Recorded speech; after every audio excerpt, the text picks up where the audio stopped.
मैं हूं सचिन और स्वागत है आपका क्राफ्टलैंड कोर्स के चौथे लेसन में। पिछले लेसन्स में हमने क्राफ्टलैंड के इंटरफेस और कंट्रोल्स के बारे में सीखा था। इस वीडियो में हम एआई जनरेट और एसेट्स के बारे में सीखने वाले हैं। इस लेसन के बाद आप एआई की मदद से मैप डिजाइन कर सकोगे या अपना ऑब्जेक्ट क्रिएट करके किसी दूसरे मैप में भी यूज कर सकोगे। तो चलिए सबसे पहले एआई जनरेट को देख लेते हैं। एआई जनरेट के इस बटन पर टैप करने से लेफ्ट साइड में एआई जनरेट का एक मेन्यू ओपन हो जाएगा। यहाँ आपको दो ऑप्शन मिलेंगे। सबसे पहले सीन थीम में आते हैं। यहाँ से हम 2 स्टेप में डिजाइन कंप्लीट करने वाले हैं। पहले स्टेप में हमें एरिया सिलेक्ट करना है। नीचे आपको स्क्वायर, ट्रायंगल और सर्कल 3 शेप मिल जाएंगे। आपको जिस एरिया में डिजाइन बनाना है उसे सिलेक्ट कर लेना। हम पेंट ऑप्शन से अपने मनचाहे एरिया को भी सिलेक्ट कर सकते हैं। एरिया सिलेक्ट कर लेने के बाद हमें थीम चुनना है। आपको इसमें से जिस थीम पर मैप बनाना है उसे सिलेक्ट कर लेना, या आप कस्टम में आकर अपना ऑब्जेक्ट सिलेक्ट कर सकते हो, जिसके बाद आपके चुने हुए ऑब्जेक्ट से ही डिजाइन बनेगा। पर अभी के लिए टाउन चुन लेते हैं। दोनों स्टेप को कर लेने के बाद क्रिएट प्रीव्यू पर टैप कर देना।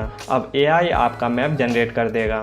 अगर आपको ये डिज़ाइन अच्छा नहीं लगा तो आप रीडो बटन पर टैप करके दूसरा डिज़ाइन बनवा सकते हो। मैप डिज़ाइन जनरेट होने के बाद कंफर्म कर देना। अब आपका मैप डिज़ाइन तैयार है। अब एआई जनरेट के दूसरे ऑप्शन बैच जनरेट में आते हैं। इसमें हमें 3 स्टेप में प्रोसेस को कंप्लीट करना है। सबसे पहले एरिया सिलेक्ट करते हैं। इसमें हमें फिल और बॉर्डर के 2 ऑप्शन भी मिलेंगे। फिल चुनने के बाद हम जो एरिया सिलेक्ट करेंगे उस पूरे एरिया में ऑब्जेक्ट आ जाएगा, और बॉर्डर चुनने के बाद बस बॉर्डर पर ही ऑब्जेक्ट क्रिएट होगा।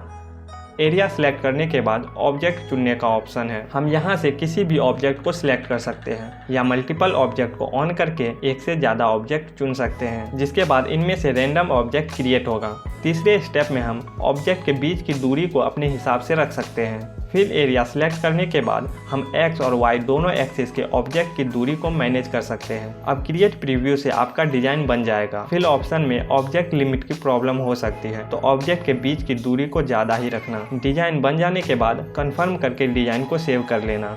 अब आप एआई जनरेट के इन फीचर्स का यूज करके अपने मैप को जल्दी बना सकते हो। तो चलिए अब हम क्राफ्टलैंड के एसेट को देखते हैं। ऑब्जेक्ट मेन्यू के सबसे नीचे आपको माई एसेट का ऑप्शन मिलेगा। ऑब्जेक्ट को ऐड करने के लिए ऐड ऑब्जेक्ट पर टैप करना, जिससे एसेट स्टोर ओपन हो जाएगा। हम इनमें से किसी भी ऑब्जेक्ट के प्लस पर टैप करके उसे माई एसेट में ला सकते हैं। अब आपको ये ऑब्जेक्ट सीन आइटम या थीम ऑब्जेक्ट में मिल जाएंगे। लास्ट में माई टेम्पलेट एसेट का ऑप्शन है। अपना टेम्पलेट बनाने के लिए पहले आपको एक से ज़्यादा आइटम का यूज करके एक ऑब्जेक्ट बनाना होगा। मैं समझाने के लिए एक स्टैचू बना देता हूँ।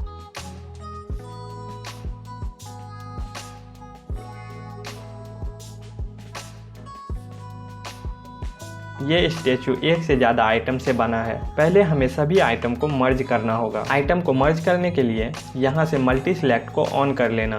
अब किसी आइटम को सिलेक्ट करने पर प्लस का साइन आएगा। हमें स्टैचू के सभी आइटम को सिलेक्ट करना है। अब इस मर्ज बटन पर टैप करने से सभी आइटम मर्ज हो जाएंगे। अब गलती से स्प्लिट बटन पर टैप मत करना, नहीं तो सभी सिलेक्टेड आइटम रिमूव हो जाएंगे और आपको फिर से सभी आइटम को सिलेक्ट करना होगा। मर्ज करने के बाद मल्टी सिलेक्ट पर टैप करके इसे ऑफ कर देना। अब हमारा स्टैचू एक ऑब्जेक्ट बन गया है। स्टैचू को टेम्पलेट बनाने के लिए इसके प्रॉपर्टीज में आ जाते हैं। सभी ऑब्जेक्ट लिस्ट के नीचे सेव एज माई एसेट का ऑप्शन दिखेगा। इसे प्रेस कर देते हैं। अब पहले ऑब्जेक्ट का नाम लिख देते हैं। कैमरा पर टैप करके ऑब्जेक्ट का एक इमेज कैप्चर कर लेना। अब क्रिएट करने पर स्टैचू का टेम्पलेट बन जाएगा। माई टेम्पलेट में आपको आपके बनाए सभी ऑब्जेक्ट्स मिल जाएंगे। इनका यूज आप कभी भी कर सकते हो।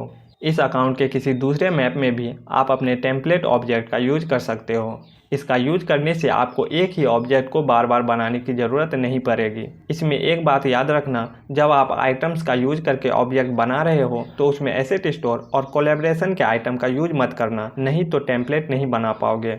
नेक्स्ट लेसन में हम सीखेंगे कि आप कैसे किसी दूसरे के टेम्पलेट को अपने अकाउंट में ऐड कर सकते हो। मैं अपने भी कुछ टेम्पलेट को आपके साथ शेयर करूंगा। साथ ही उसमें मैं मैप डिजाइन का तरीका बताऊंगा, जिसके बाद आप और भी अच्छा मैप क्रिएट कर सकोगे। नेक्स्ट लेसन मिस नहीं करना चाहते तो चैनल को सब्सक्राइब करके बेल नोटिफिकेशन ऑन कर देना। मिलते हैं